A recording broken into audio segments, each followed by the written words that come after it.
member of the Governing Council of the Umai University of Health Sciences, Uburu, and the prestigious Top-Quad Training Institute, Calabar in 1989. He, however, transferred his services to the Code of Conduct Bureau as a principal allegations of corruption, petitions on abuse of office against public officers, and researching into social trends that affect morality in the Honorable Justice Ibrahim Buba retired. Born on the 1st of January 1958 in Savannah,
Okay, ready? Yes.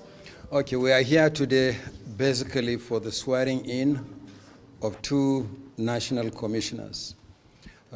As you are aware, the commission is made up of a chairman and 12 national commissioners, drawn on the basis of 2 commissioners per geopolitical zone. So vacancies existed for the Northwest and the Southeast.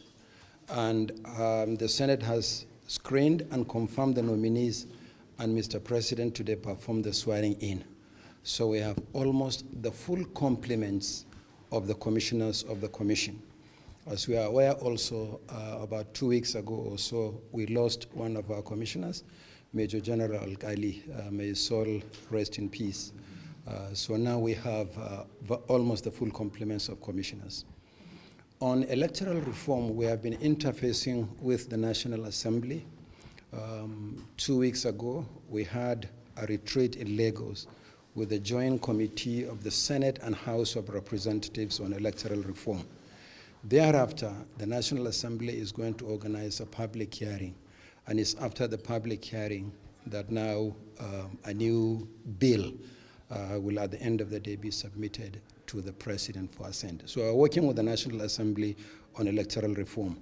But at this point, I'm not going to give you any more details. You will hear it from the National Assembly whose responsibility it is. But we reviewed the 2023 general elections on our own. We engaged with the stakeholders. We came up with 142 recommendations. Out of these 142 recommendations, 8 require constitutional or electoral act amendment, and we discussed this with members of the National Assembly. So far, so good. We are happy with our discussions with them, and we are also happy with the speed with which they want to proceed, so that we'll have some necessary amendments done to the Electoral Act ahead of the 2027 general elections. Mr. Chairman, thank you very much. There has been controversy about your tenure in office. At some point, there were even speculations that you were sacked. Please, can you speak to this? No, this one, I don't think we need to waste time so much about these unnecessary speculations. As far as the law is concerned, and as far as I'm aware, I remain the chairman of the Independent National Electoral Commission, and under the Constitution, the Chief Electoral Commissioner of the Federation, and under the Electoral Act, the returning officer for the presidential election. I hope I've answered your question. Thank you.